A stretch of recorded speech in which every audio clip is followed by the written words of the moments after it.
And thank you for joining Hi, us. good evening, Ed, Joby, and Chiki. Good evening Hello po. po. Good evening, sir. Sir, we understand that nakita nyo mismo itong screenshots daw na nag-uugnay. Tama ba? Kay, supposedly between Adrian Bersamin and President Marcos. Is that correct? Yes po, kasi po kami po inimbita ni Congressman Libiste. Three occasions at hindi lang naman ako, hindi lang si Congressman Tino, may tatlo pang mga representatives ng Kongreso ang nakakita nito. Ito ay nasa kanyang laptop at pinakita niya sa amin yung buong conversation between President Marcos and dating PLLO Chief Adrian Bersamin, including a parang detailed na kwenta ng gastos ng alyansa campaign noong 2025.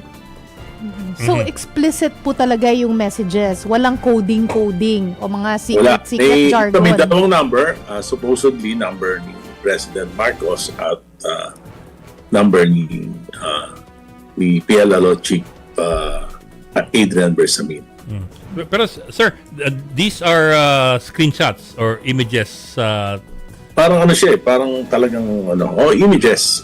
Images, Ang una niya pinakita yung video, yung CCTV kuha yung CCTV na nakunan sa bahay ni Congressman Libiste, kung saan nagpunta bumaba sa sasakyan, punta sa bahay niya sa Taal, Batangas. May mga kasama siya, supposedly mga lawyers daw yun.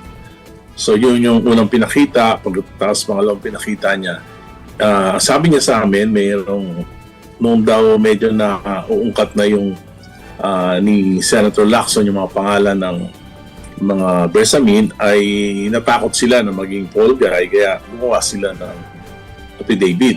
At doon mismo sa bahay ni Congressman Libiste daw ito ginawa. At may mga naiwan sa kanyang records. Yes, sir. Pero sir, yes, sir. I understand, sir. So these are images of at least alleged screenshots of a conversation between Bersamin and ledgers of expenses. And the president. This is over Messenger, you suppose, or this is over cell phone? May cellphone number. So it's text messages.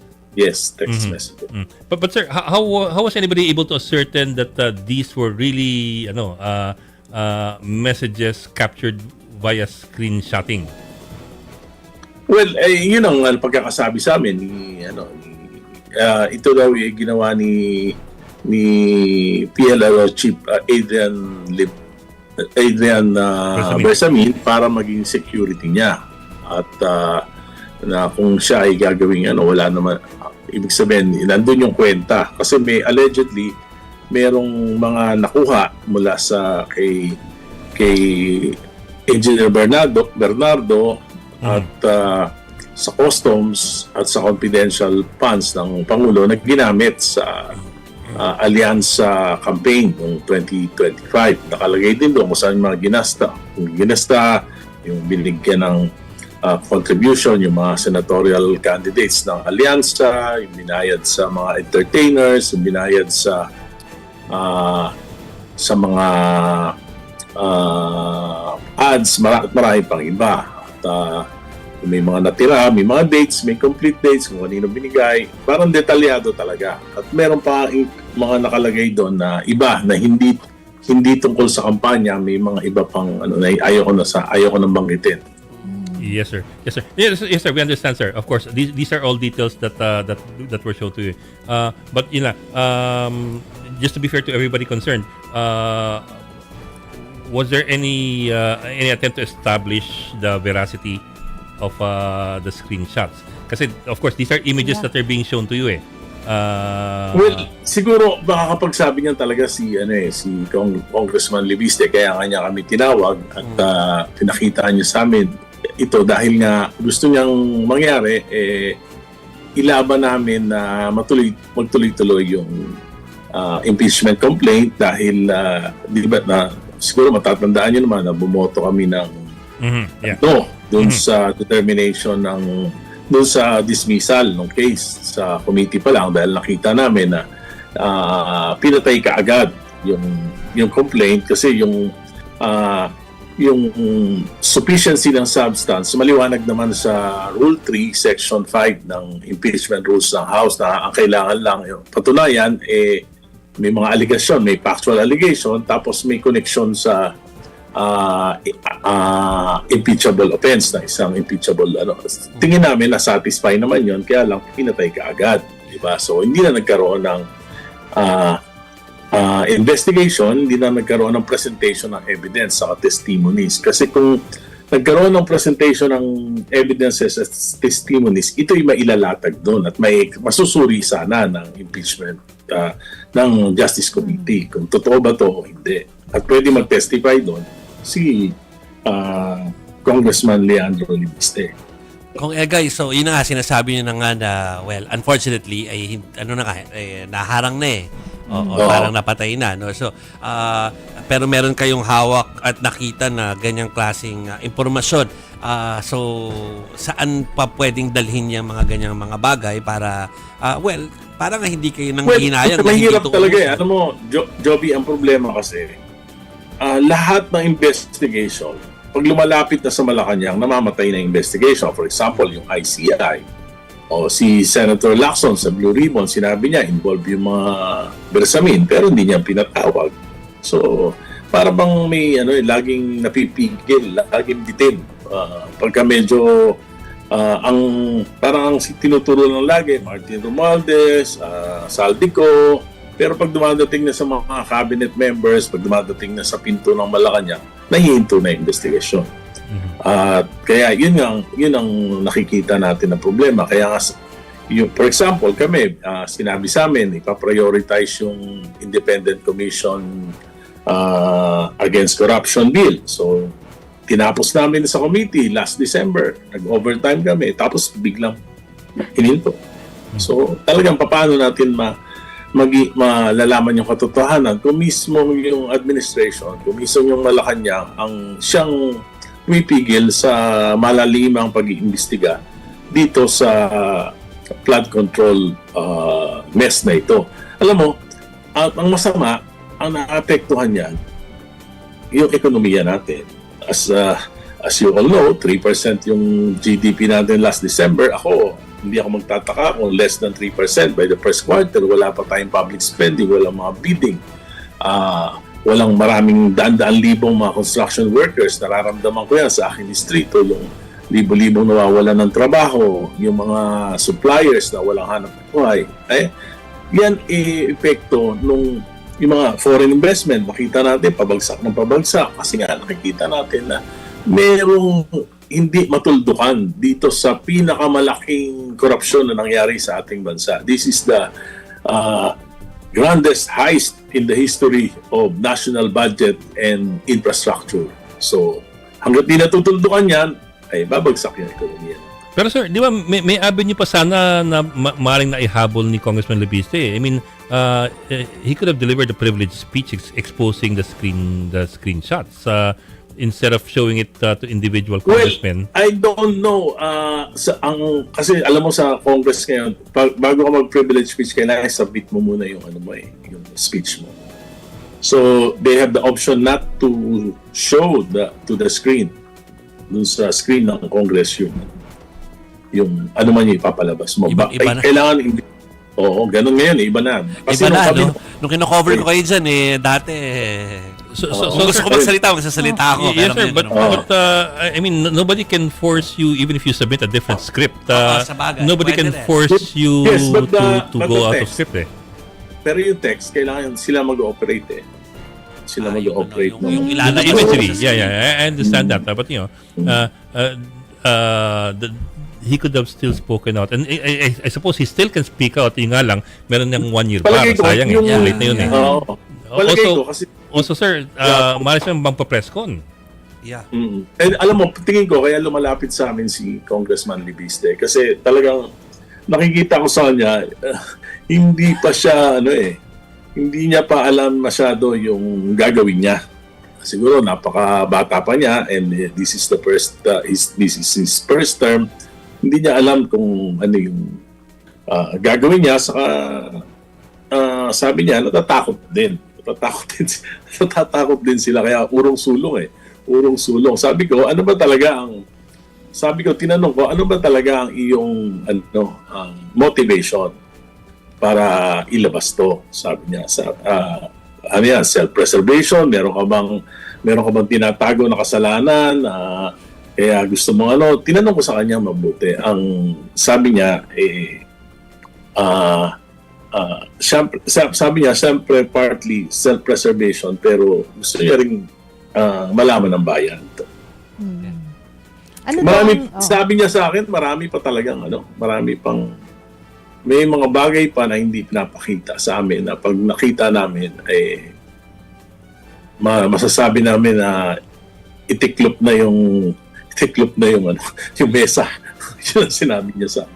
So ano po ang advice po ninyo sa kanya? Kasi sabi niyo po ay he goes to you guys for advice.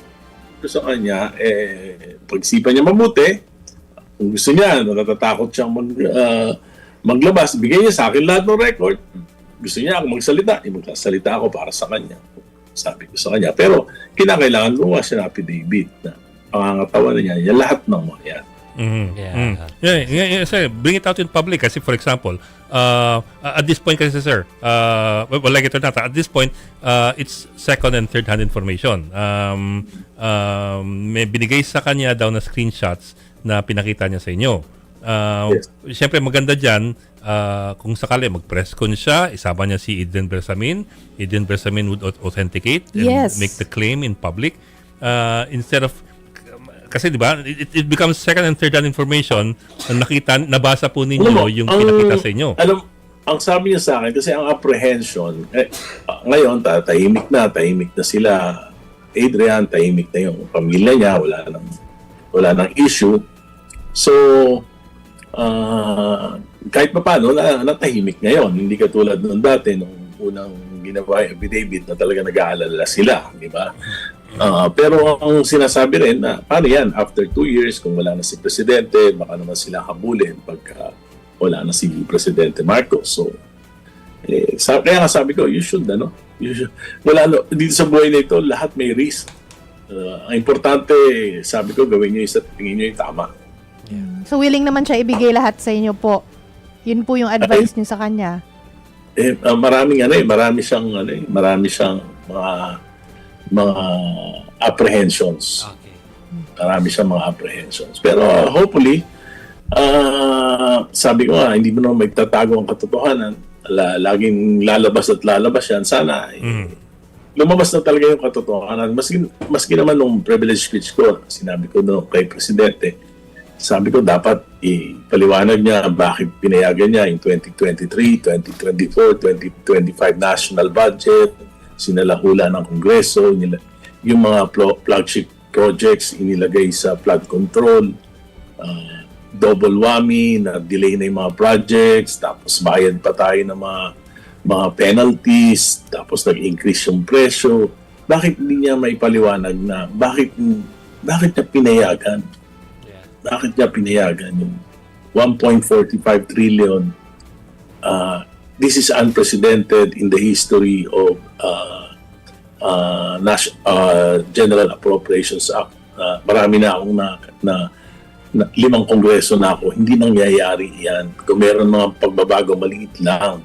Pero biruin mo, aagawin mo yung President's budget, aagawin mo yung mga pinag-aralan na mga proyekto ng bawat departamento, papalitan mo ng mga kalokohan. Bakit napayagan? Sana kung 1 taon lang, baka maniwala pa ako na hindi nakita ng kanyang DBM. Pero kung 3 taon, siya at yung kanyang kabinete hindi kumibo. PhilHealth, PDIC, yung Metro Subway, yung PNR Elevated Rail, trillions of pesos. na nasayang dahil dyan sa flood control mess. Okay. Diyan ako nalulungkot talaga. Okay, guys, sayang konti yung oras pero hindi ko naman kayo pwedeng patulugin ngayong gabi na natin pag-uusapan ang Liberal Party at ang sinasabing paghahanda ng oposisyon para sa 2028. Nagsalita na sila Butchaba, nagsalita na si Teddy Maguilat. Meron pa kami pwedeng makuha sa inyo? Ano bang klaseng paghahanda ang ginagawa ng LP para dito sa paparating na eleksyon? Ako sa tingin ko, sa LP, ang pinakamalakas na kandidato si Vice President Lenny Robredo pa rin. Pero alam mo, natatakot ako dun sa mga lumalabas na mga coalition with the administration. Okay. Hindi yan 1+1. Kasi may minus dahil hindi nasasagot yung problema sa flood control. Kung nabubuhay si Pinoy, hindi papayag yan. At isa sa mga pinakamagdating idolo ko sa Liberal Party, si Pangulong Pinoy. Yeah. At alam na alam ko, hindi siya papayag na any coalition with this kind of situation. At palagay ko, ito yung aking hindi ko alam kung ano mangyayari sa ating bansa. Una, kung mananalo si VP Sara, siguradong hahabulin si Presidente at yung kanyang mga allies. So, kung hahabulin sila, dalawa na lang pupuntahan nila. It's either jail or exile. Yeah. Kaya hindi basta-basta papayag si Presidente na manalo si VP Sara. At kung may impeach, madi-disqualify, ang tingin ko rin, hindi papayag si Presidente na manalo yung Dilawan, yung LP. Bakit? Hindi pa rin sila makakasiguro na hindi sila ipoprosecute ng sino mang susunod na presidente. Kasi hihingi ng tao yung kalinawan pa rin yan. Kaya nakikita ko, the only option of the administration is to remain in power after 2028. Otherwise, they will be prosecuted. So if they will attempt to remain in power in 2028, it will be through constitutional Constituent Assembly, as na sinabi ni Senate President Tito Soto, or through other extra-constitutional means. At yan, ako nakakamba. Sana mali ako, pero being in politics for the last 50 years, dyan ako natatakot. Okay. So, sayang kulang ang oras. May follow-up ako doon Pero kung guys, may kita ka namin sa anniversary dahil magko-cover kami sa EDSA sa susunod na linggo. Yes, of course. Okay. Sige. Kung thank you for joining STL. Thank you, sir. Part 2 na lang tayo ulit. Thank you. Salamat.